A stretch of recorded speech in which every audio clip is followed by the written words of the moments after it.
Kommuri gold buyers తాకట్లో ఉన్న బంగారం విడిపించి ఆ రోజు మార్కెట్ రేటు కట్టి మిగిలిన డబ్బు మీకే ఇస్తారు. Contact number 9247538993. అనుదీప్, శేఖర్ కమ్ముల, ఈ వీళ్ళిద్దరు దగ్గర మీరు ఏం నేర్చుకున్నారు? నేను అనుదీప్ గారి దగ్గర రైటింగ్ టీంలో ఉన్నప్పుడు అటు ఒక విషయాన్ని పేపర్ మీదకి తేవడంలో ఉండేటువంటి అనుభవాన్ని నేర్చుకున్నా.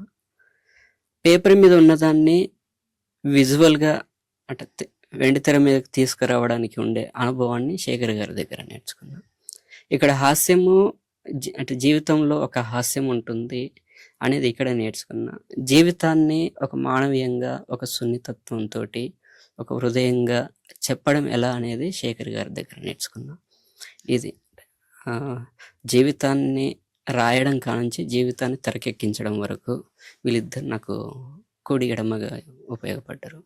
ఓకే, అయితే మీరు కుబేరా సినిమాకి సెలెక్ట్ అయ్యాక, అంటే అందులో పనిచేయడం మీరు ప్రారంభించాక లొకేషన్స్ కోసం మీరు కొన్ని సుమారు 100 పైన నేను అనుకుంటా లొకేషన్స్ చూసారు, అదంతా అన్నారు.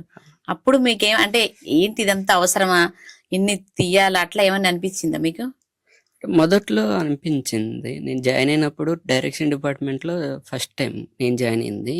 అంటే రైటింగ్ టీం అంటే కొద్దిగా సుఖంగా ఉంటుంది, అంటే దానికుండే బాధలు దానికుంటే, కానీ రోడ్డు మీదకి వచ్చి ప్రాక్టికల్గా తిరగడం ఉండదు అన్నట్టు.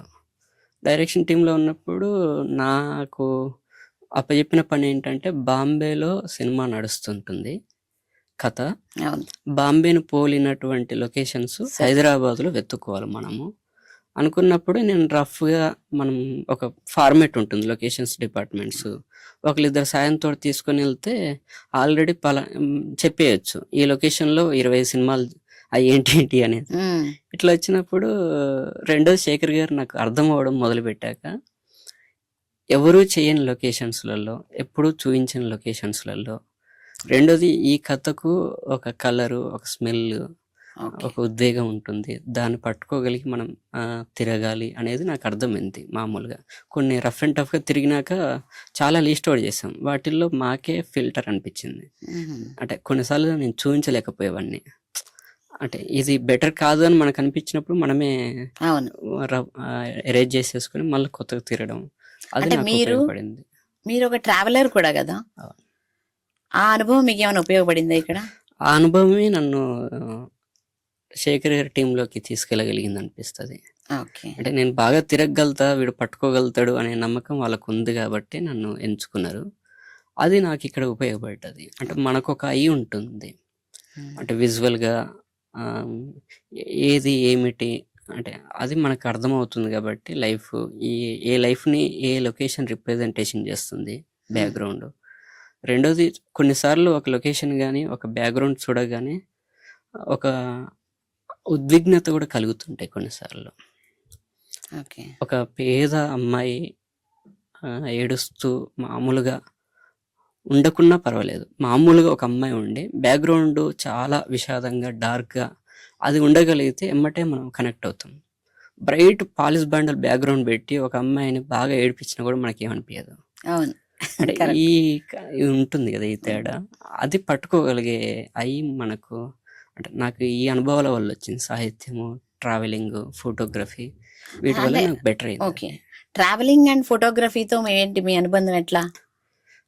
నేను సాహిత్యం చదవడం మొదలుపెట్టినప్పుడు మనము అంటే నేను మలయాళం, కన్నడ లిటరేచర్ చదవడం బాగా మొదలుపెట్టినప్పుడు బ్యాక్ వాటర్లో లైఫ్ స్టైల్ ఒకటి ఉంటుంది. తెలంగాణ ఎడారి, బీడు భూమి, మెట్ట ప్రాంతం మనది. మనం మా అంటే వరి పొలాల గురించి మాట్లాడుకుంటే ఒక మోకాల్లోతో నీళ్లు వరిమడి ఉంటుంది, అందులో మనుషులు కష్టపడ్డారు, అది ఇది అని మనం ఏదో మాట్లాడుకుంటాం. కానీ అక్కడ లిటరేచర్లో భుజాల్లోతు నీళ్ళల్లో వరి పండించడము అనే కల్చర్ ఉండేది. అది అర్థమై సచ్చేది కదా నాకు. అదే ఏంటి వీళ్ళు అసలు ఏంది అంటే, నది మధ్యలో అంటే 700 కిలోమీటర్ల బ్యాక్ వాటర్ మధ్యలో ఊర్లు ఉండేవి. ఏంటి వాటర్లో ఇండ్లు ఏంటి, వాటర్లో మనుషులు ఏంటి, ఒక మనిషి ఇంకొక ఇంటికి వెళ్ళడానికి బోట్ వేసుకొని వెళ్ళడం ఏంటి, ఇది నాకు అర్థం కాకపోయేది. అంటే ఏదో నెట్ ఉంది కాబట్టి కొన్ని చూసేవాళ్ళము, కొన్ని వీడియోస్, డాక్యుమెంటరీస్ అర్థమయ్యేది, కానీ లోతు అర్థం కాకపోయేది. అంటే రెండోది మనం ఆస్వాదించలేకపోయేవాళ్ళం. ఇదే పుస్తకాన్ని బ్యాక్ వాటర్ ఊరు మధ్యలో కూర్చొని చదువుకుంటే అర్థమవుతుంది అనేది నాకు అర్థమైంది. ఓ అట్లా మలయాళం అలిప్పి ఉందనుకోండి. అలిప్పి చిన్న చిన్న హౌసెస్ ఉంటాయి. వాటి దగ్గర ఆ ఊర్లలో కూర్చొని ఆ సాహిత్యం మాత్రమే చదివేవాడిని.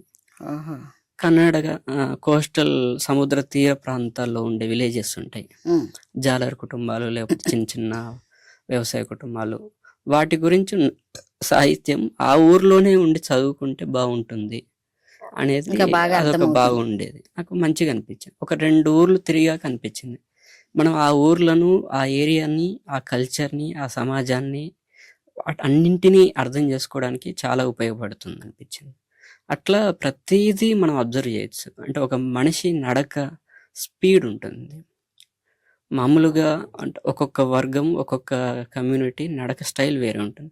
కాళ్ళ కడియాల కానుంచి అవును ఆమ్, మొత్తం అట్లా చీర చెంగు కానుంచి, మగవాళ్ళైతే చెప్పుల కానుంచి, కాళ్ళ పగుళ్ళ దగ్గర నుంచి ఓ చాలా డీటెయిలింగ్ మనం అర్థం చేసుకోవడానికి అది ఉపయోగపడుతుంది.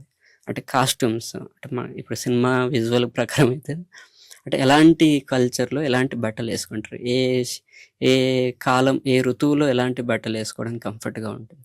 సముద్రం దగ్గర ఉండే జీవితము, మెట్ట ప్రాంతాల్లో ఉండే జీవితము, వ్యవసాయం చేసుకునే వాళ్ళ జీవితము, లేకపోతే పూలు తోటల్లో పనిచేసే వాళ్ళు జీవితము ఎలా ఉంటుంది, ఇవి అంటే ఇది మొత్తం అర్థం చేసుకోవడానికి అంటే ఒక సాహిత్యంలోంచి, ఒక కెమెరా కన్నుల్లోంచి, ఒక ట్రావెలర్గా, ఒక ప్రజాస్వామ్యాన్ని గౌరవించే ఒక చిన్న స్టూడెంట్, ఒక ఆర్ట్ స్టూడెంట్గా వీటన్నింటికి నాకు ఒక ఉపయోగపడింది. సుమారుగా ఎన్ని ప్రాంతాలు చూసారు అట్లా మీరు? నేను సౌత్ ఇండియా మొత్తం తిరిగి మొత్తం చూసా. South India. అంటే సో ఇది ఇంకా మీకు మళ్ళీ డీటెయిల్ సినిమాలో ఉపయోగపడి ఉంటుంది. ఇది రిఫ్లెక్ట్ అవుతుంది. మనం ఏ అనుభవం కూడా వృధా అవ్వదు. ప్రతి అనుభవంలో ఉండేటువంటి ఆలోచన, మనలో జరిగిన సంఘర్షణ, ఘర్షణ, ఇవన్నీ కూడా రిఫ్లెక్ట్ అవుతాయి. ఇప్పుడు కేరళలో ఒక మూవీ ఉంటుంది అనుకోండి, ఆ మూవీ ఇక్కడ చూడడం ఒకలాగా ఉంటుంది, అవును అది అక్కడే అదే ఆ ఊర్లోనే చూస్తే ఇంకోలాగా డిఫరెంట్ ఫీల్. ఉంటుంది. ఆ సినిమా ఆ ఊర్లోనే చూసి ఆ ఊరంతా తిరిగితే అదంతా ఇంకా అందంగా కనబడుతుంది మనకు. ఆ ఊరిని అర్థం చేసుకోవడానికి ఉపయోగపడుతుంది. ఆ అర్థం చేసుకున్న అనుభవం అంతా నువ్వు ఏం రాసినా, ఏం మాట్లాడినా అందులో రిఫ్లెక్ట్ అవుతుంది. ఆ లోతు, ఆ సాంద్రత, ఆ ఆర్ద్రత, ఆ గాఢత అందులో రిఫ్లెక్ట్ అవుతుంది కంపల్సరీ. ఓకే, మీరు ఫోటోగ్రఫీలో కూడా ఏదైనా కోర్స్ లా చేశారా? నేను ఎప్పుడూ చేయలేదు. మీరు అంత ఓన్ గానే? అంత ఓన్గానే.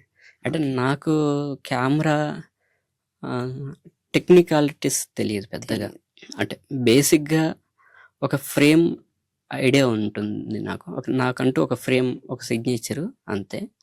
దాంట్లో ఒక ఎమోషన్ పట్టుకోవడం మాత్రమే నాకు తెలుసు. అంటే అది కూడా ఎందుకు అంటే అక్కడ ఎవరూ లేరు కాబట్టి ఆ పని నేను చేయాలి కాబట్టి చేస్తా అంతే. ఎవరైనా ఉంటే నేను మామూలుగా కూర్చుంటా అంతే.